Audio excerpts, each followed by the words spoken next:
Hello friends, welcome back to my channel. It's me Suganya Sasi. இன்னைக்கு நம்ம ஒரு super tasty and சிம்பிளான mutton சால்னா எப்படி செய்யலான்றத பார்க்கலாம். இந்த மட்டன் சால்னா பாத்தீங்கன்னா சப்பாத்தி, பூரி, பரோட்டா, இட்லி, தோசை இப்படி ஏகப்பட்ட காம்பினேஷனுக்கு ஒரு சூப்பரா இருக்கும். இந்த மட்டன் சால்னா செய்யறதுக்கு முன்னாடி இதுக்கு தேவையான பொருட்கள் என்னெல்லாம் பார்த்துடலாம் வாங்க. மட்டன், முந்திரி கசகசா, தேங்காய்,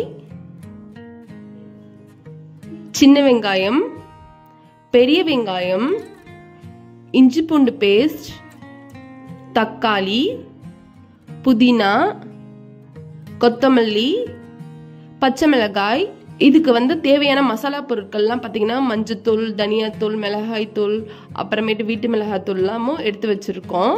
இந்த மட்டன் சால்னா செய்யறதுக்கு ஃபர்ஸ்ட் ஒரு அரை முடி தேங்காவே பொடியா நறுக்கி அதை சேர்த்துக்கோங்க. அது கூடவே 1 டீஸ்பூன் கசகசா, ஒரு 10 முந்திரியை ஊற வச்சிருக்கோம். அதையும் சேர்த்துட்டு நல்லா அரைச்சிக்கோங்க. முந்திரி கசகசா வெது வெதுப்பான தண்ணியில ஊற வச்சுக்கோங்க. அப்பதான் நல்லா சாஃப்டா வரும். இது எல்லாத்தையுமே நல்லா மையா அரைச்சி எடுத்து ஓரமா வச்சுக்கோங்க. நெக்ஸ்ட் ஒரு ப்ரெஷர் குக்கர்ல 1 டேபிள் ஸ்பூன் எண்ணெய் ஊத்திக்கோங்க. அது கூடவே பாத்தீங்கன்னா ஒரு பிரிஞ்சி இலை சேர்த்துக்கோங்க. 2 ஏலக்காய், ஒரு துண்டு பட்டை, ஒரு 5 கிராம்பு, ஒரு 2 பெரிய வெங்காயத்தை நீட்டா நறுக்கி அதையும் சேர்த்துக்கோங்க. ஒரு 10ல இருந்து 15 சின்ன வெங்காயத்தை பொடியா நறுக்கி அதையும் சேர்த்து நல்லா வதக்கி விடுங்க. இது எல்லாமே நல்லா வதங்கட்டும். ஒரு 3 பச்சை மிளகாவை இந்த மாதிரி கட் பண்ணி சேர்த்துக்கோங்க. சேர்த்துட்டு நல்லா வதக்கி விடுங்க.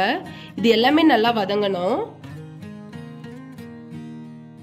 இப்ப ஒரு 3 டீஸ்பூன் இஞ்சி பூண்டு பேஸ்ட் அதையும் சேர்த்துக்கிட்டு நல்லா வதக்கி விடுங்க. இந்த இஞ்சி பூண்டு பேஸ்ட் பச்சை வாசனை எல்லாம் போற வரைக்கும் நல்லா வதக்கி விடுங்க.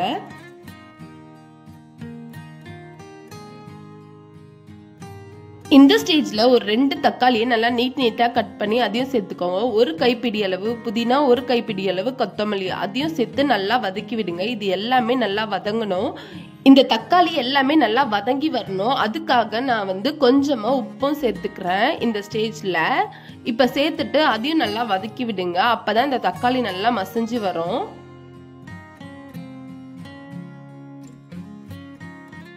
பாருங்க, இந்த தக்காளி எல்லாமே நல்லா மசிஞ்சு வந்துடுச்சு. இந்த ஸ்டேஜ்ல பாத்தீங்கன்னா நமக்கு தேவையான மசாலா எல்லாம் சேர்த்துக்கலாம். ஒரு அரை டீஸ்பூன் மஞ்சத்தூள், ஒரு 3 டீஸ்பூன் வீட்டு மிளகாய் தூள் சேர்த்திருக்கேன். கூடவே ஒரு அரை டீஸ்பூன் மிளகாய் தூள், 1 டீஸ்பூன் கரம் மசாலா, 1 டீஸ்பூன் தனியாத்தூள் அதையும் சேர்த்துட்டு நல்லா வதக்கி விடுங்க. இது எல்லாமே நல்லா பச்சை வாசனை போற வரைக்கும் நல்லா வதக்கி விடுங்க. இந்த ஸ்டேஜ்ல உங்களுக்கு மட்டன் மசாலா வேணும்னாலும் கொஞ்சம் ஆட் பண்ணிக்கலாம், ரொம்ப நல்லா இருக்கும். இது எல்லாமே பச்சை வாசனை போன பிறகு நம்ம ஆல்ரெடி கிளீன் பண்ணி வாஷ் பண்ணி வச்சிருந்த ஒரு 250 கிராம் மட்டனை சேர்த்துட்டு நல்லா வதக்கி விட்டுக்கோங்க. யூஸ்வலா மட்டன் செய்யும் போது தனியா வேக வைப்பாங்க. நான் ப்ரெஷர் குக்கர்ல செய்யறதால டைரக்டாவே போட்டு நல்லா மட்டன் நல்லா வதக்கி விட்டுட்டீங்கன்னா நல்லா வெந்துரும். இப்ப பாத்தீங்கன்னா யூஸ்வலா தனியா வேக வச்சு அதை இந்த குழம்போட சேர்ப்பாங்க. அதோட டேஸ்ட் கம்பேர் பண்ணும்போது இந்த டேஸ்ட் ரொம்பவே சூப்பரா இருக்கும். கண்டிப்பா ட்ரை பண்ணி பாருங்க. இப்ப இந்த மட்டன் நல்லா வதங்கிடுச்சு. இந்த ஸ்டேஜ்ல பாத்தீங்கன்னா நம்ம ஆல்ரெடி அரைச்சு வச்சிருந்த தேங்காய், முந்திரி, கசகசா பேஸ்ட் அதையும் சேர்த்துட்டு நல்லா கலந்து விடுங்க. இது எல்லாமே நல்லா ஒன்னோட ஒண்ணு நல்லா மிக்ஸ் ஆகணும். இந்த சால்னாக்கு தேவையான தண்ணியும் சேர்த்துட்டு அந்த ப்ரெஷர் குக்கர் மூடி போட்டு மூடிட்டு ஒரு 5 விசில் விட்டீங்கன்னா நம்ம சூப்பரான மட்டன் சால்னா ரெடி ஆயிடும். இப்ப 5 விசில் வந்துடுச்சு. இப்ப பாத்தீங்கன்னா இதை ஓபன் பண்ணி பார்க்கலாம். நம்ம சூப்பரான மட்டன் சால்னா ரெடி ஆயிடுச்சு. நம்ம எண்ணெய் ரொம்ப கம்மியா தான் சேர்த்திருக்கோம். ஆனா பாத்தீங்கன்னா மட்டன்ல கொழுப்பு அதிகமா இருக்கும்ன்றதால பாத்தீங்கன்னா எண்ணெய் நல்லா பிரிஞ்சு வரும். சோ நீங்க எண்ணெயை ரொம்ப கம்மியாவே சேர்த்துக்கலாம். உங்களுக்கு தண்ணியா வேணும்னாலும் தண்ணியா இறக்கிடலாம். இல்ல உங்களுக்கு இன்னும் கொஞ்சம் திக்கா வேணும்னா ஓபன் பண்ணி கொஞ்ச நேரம் கொதிக்க விடுங்க. அவ்வளவுதான், நம்ம சூப்பரான மட்டன் சால்னா ரெடி. இதுக்கு தேவையான பரோட்டாவும் ரெடி பண்ணியாச்சு. இந்த பரோட்டா ரெசிபி நான் நெக்ஸ்ட் வீடியோல உங்களுக்கு ஷேர் பண்றேன். இப்ப நம்ம சூப்பரான mutton salna with parotta ready ஆயிடுச்சு. நீங்களும் ட்ரை பண்ணி பார்த்துட்டு உங்களோட ஃபீட்பேக்கை கமெண்ட் பண்ணுங்க. உங்களுக்கு இந்த வீடியோ பிடிச்சிருந்தா லைக் பண்ணுங்க, ஷேர் பண்ணுங்க, மறக்காம சப்ஸ்கிரைப் பண்ணுங்க. பாய்.